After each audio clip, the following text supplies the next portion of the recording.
Hi. Um, you don't know me and I don't know you, but I have a stalker.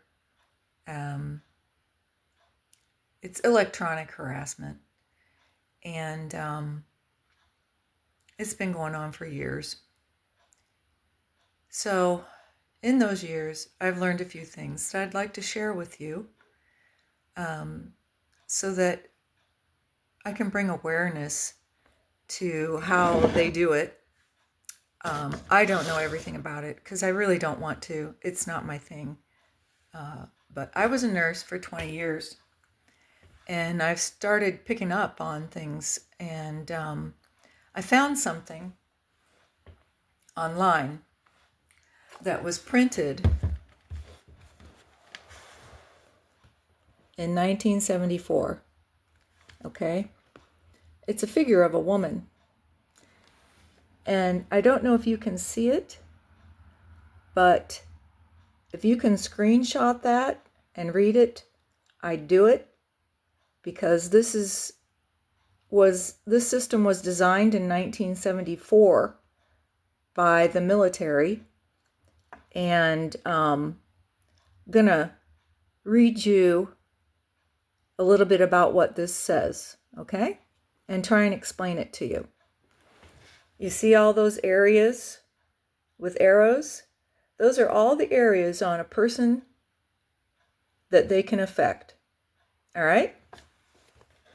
Basically, what's happened is they've turned your head into an antenna. In the 70s, people would say, protect your head, and they would wear aluminum foil on their heads. Yeah, like a chocolate kiss. Yes, they did. I did not, wasn't a believer. I am now. But we are directed energy antennas to these V2K stalkers. It's called electronic harassment. Okay? And this was invented in 1974. All right? Here's just a few things that I'm reading off of here that will help you, I hope. Okay? They will force your memory to blank. They can force your memory to blank. Oh, it's happened to me. And they'll hold it there until they're ready to let you have it back.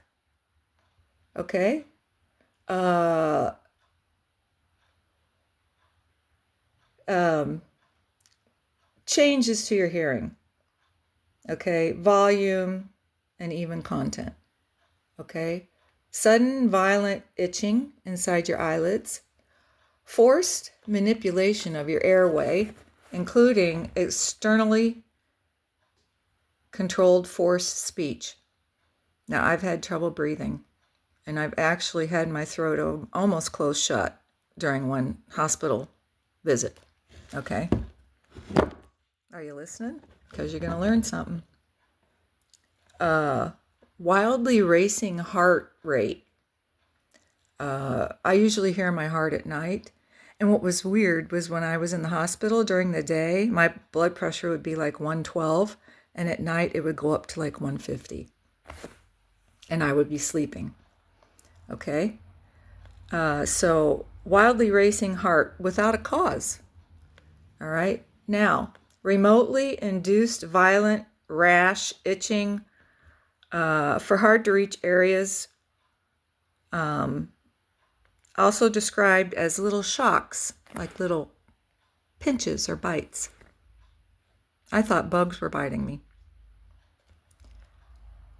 Forced nudging of the arm, okay, causing injury or spills. It's happened to me. Okay. Special attention to the genital area, itching, forced orgasm, intense pain, and hot needles. I felt it all. Intense general pain or hot needles pushed into your flesh. It's a sensation of a sting. Also, wildly flailing, sometimes followed by short periods of rigor mortis. hard to reach itch with the sensation of small electrical shocks in your feet. They can bend each toe backwards so your feet are in this position, like when you're lying down, and they won't release it until they want to release it. And also, they can cause cramping in your legs and feet that is so intense. I mean, like nothing you've felt before. Okay. Bronchospasms.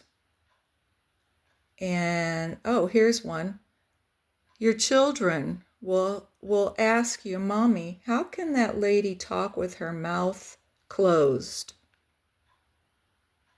I think they're referring to mind reading. It's true.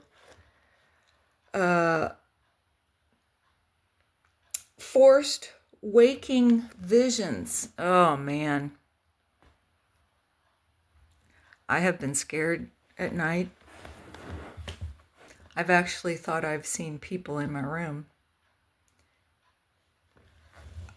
That might be like a veil, which I don't know much about. Microwave hearing. Your hearing is going to drive you crazy. I got hearing aids because I described it as tinnitus to my hearing doctor, and they helped me a lot. Now, it didn't go away completely, but it's tolerable. And I can hear my own voice now. Before, I could only hear my stalker's voice. And that is called artificial tinnitus, ringing in the ear. Forced movement of the jaw and clacking teeth. Forced muscle clenching. Unexplainable vibrations. I've had that. Scared the crap out of me. I woke up shaking, like, woo. Yes, I did.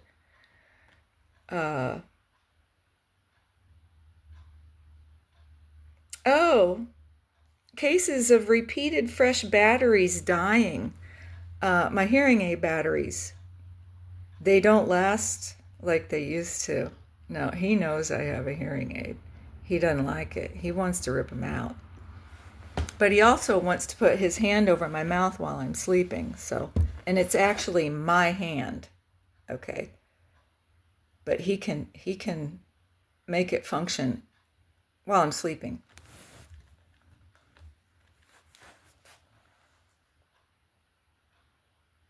The first unclassified successful transmission of the human voice directly into the skull of a living person was performed by Dr. Joseph Sharp of an Army Institute of Research in 1974. And by transforming a hypnotist's voice, my stalker does hypnotism,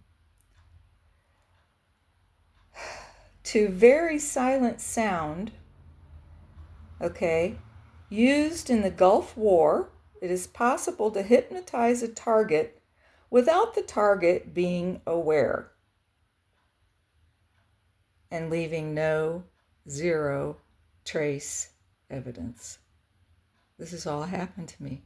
Every one of these things has happened to me. I found this on the web.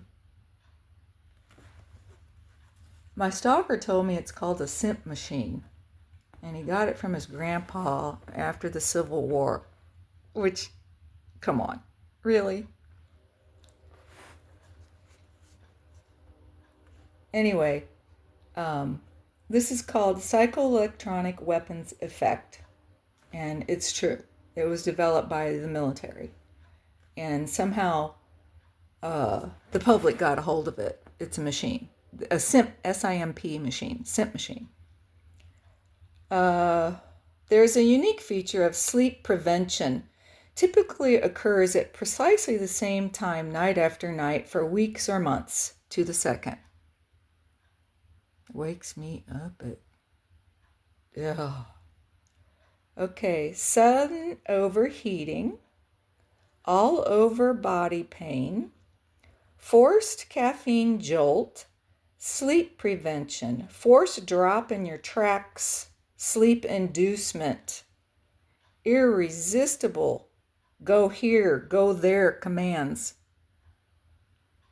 Microwave burns. I've had them on my hands. The little teeny tiny like burns.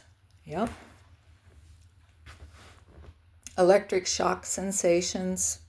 Involuntary test subjects also experience frequently breaking and enters at home and at work with clothing, furniture, business paper, computer files, sabotage, modified, or stolen. Psychological warfare research is likely motive cases where victims walk under streetlights which then go out are reported. It's called psychoelectronic weapon effects. And I wish I could give you all this information, but it's going to be up to you to take it from here. Okay? But our heads are antennas. Protect your head. And get a hearing aid if your tinnitus is making you crazy. The other stuff, you have to fight with your will. Okay? Listen to yourself. Know your body. Know yourself. And the fight is exhausting. I've been in the hospital, ER, so many times I can't remember, thinking I was having a heart attack, because he can make your heart jump. Yes, he can. And you feel it. He told me he tried to give me dysentery, but it was like having the worst case of food poisoning you've ever had in your life. And that hospitalized me. And it's not getting better. He's not going to quit. He wants to take me to the promised land. That means he wants to murder me. It's just a nice way of saying it. I go, you need to be more direct in what you're saying, but they're very vague. Anyway, I've learned a lot, but the police don't believe me. Attorneys don't believe me. The district attorney wouldn't believe me. My doctors don't believe me. My family doesn't believe me. But yet there's a piece of paper from the military that has all of it on it, and it's all happened to me. But yet they don't believe it. What? I'm not lying. Anyway, end stage. I don't know when, but end stage is death. So if these things are happening to you, you need to speak up and do something about it. You need to fight. This happened to me when I was hit up by a romance scammer. They called him the Beefcake. I knew I was being scammed. And I shouldn't have done it, but I was kind of playing along because I wanted to see what it was all about. I really didn't give him any money, maybe total $100. But that's when the hypnotism takes place. So stay away from scams, okay? He will call you at the same time every night and wake you up. That's part of the hypnotism. And I wish we could talk if it's happening to you, because I can't find anybody else to talk to. And I really need to talk to somebody like me. And I know they're out there. Even though the police won't do anything, report it over and over. Every time I have a problem or he threatens to murder me, my grandson, my son, and my daughter, my dogs, I tell the police. And nothing happens. It's pretty pathetic, isn't it? I have paid my taxes. I have worked 20 years. I have never had a gun. Other than a traffic ticket, I've never been in trouble. And this is what I get? Oh, man. Thanks, military. Not